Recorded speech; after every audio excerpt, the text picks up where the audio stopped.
Bonjour, bienvenue à cette présentation de Project Flow. Donc le logiciel, quand il s'initialise, s'ouvre sur cette fenêtre, sur l'onglet Affaires, où vous allez pouvoir voir au premier coup d'œil donc les actions qui sont à réaliser, qui sont en retard d'exécution.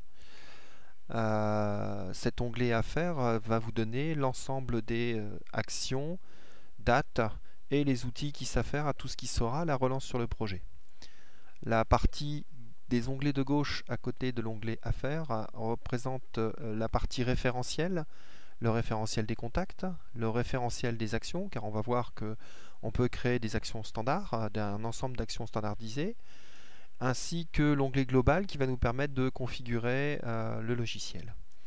Sur la partie droite de l'onglet Affaires, on va retrouver le choix des projets.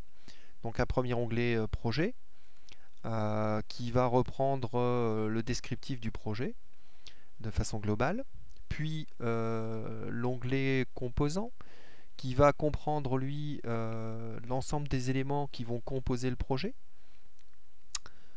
puis l'onglet documents qui lui va permettre de stocker les différents documents servant au projet, qui sont des référentiels pour le projet, l'onglet actions qui va permettre donc de pouvoir inscrire les différentes actions qui sont nécessaires à la réalisation du projet et de suivre leur réalisation, leur avancement, les alertes qu'on peut avoir. L'onglet date qui lui va permettre de tracer les dates importantes du projet à venir, passer. L'onglet contact qui va nous permettre de lister l'ensemble des contacts sur le projet avec un rôle, ainsi que l'onglet donc après réunion qui va nous permettre là de pouvoir saisir une réunion dans laquelle on va pouvoir avoir une liste de participants, des actions qui vont découler de cette réunion et ainsi qu'un compte rendu qui sera évidemment imprimable et qui vous permettra d'avoir tous vos comptes rendus de réunion sur cet onglet.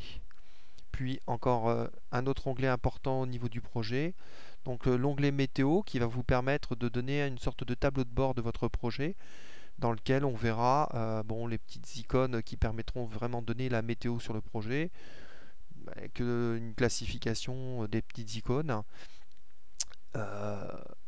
et qui vous permettra de reporter à d'autres personnes, un responsable par exemple, l'état sur l'ensemble des indicateurs que vous pouvez mettre sur le projet.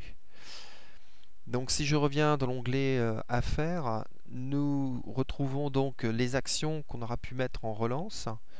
On va retrouver aussi les dates qui seront passées, dates importantes qui peuvent être à voir ou à se souvenir. Puis on va retrouver l'onglet outils où là on va pouvoir trouver différentes possibilités de contrôle. Par exemple, le contrôle qui permet de savoir s'il existe une alerte, une date ou une action sur chaque projet qui est en attente.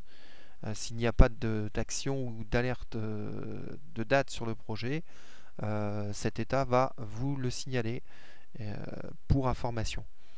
Il va permettre aussi d'imprimer la météo, ce que je vous ai montré précédemment. Il va contrôler aussi, possibilité de contrôler s'il y a une météo existante pour chaque projet. Si ce n'est pas le cas, il va vous l'indiquer. Il permet aussi d'imprimer le planning des actions projet, donc tout ce qui reste à faire au niveau des actions projet. Mais il permet aussi, par ici, de pouvoir imprimer un compte-rendu de chaque projet dans un répertoire qui peut être défini à l'initialisation du projet. Voilà pour un début.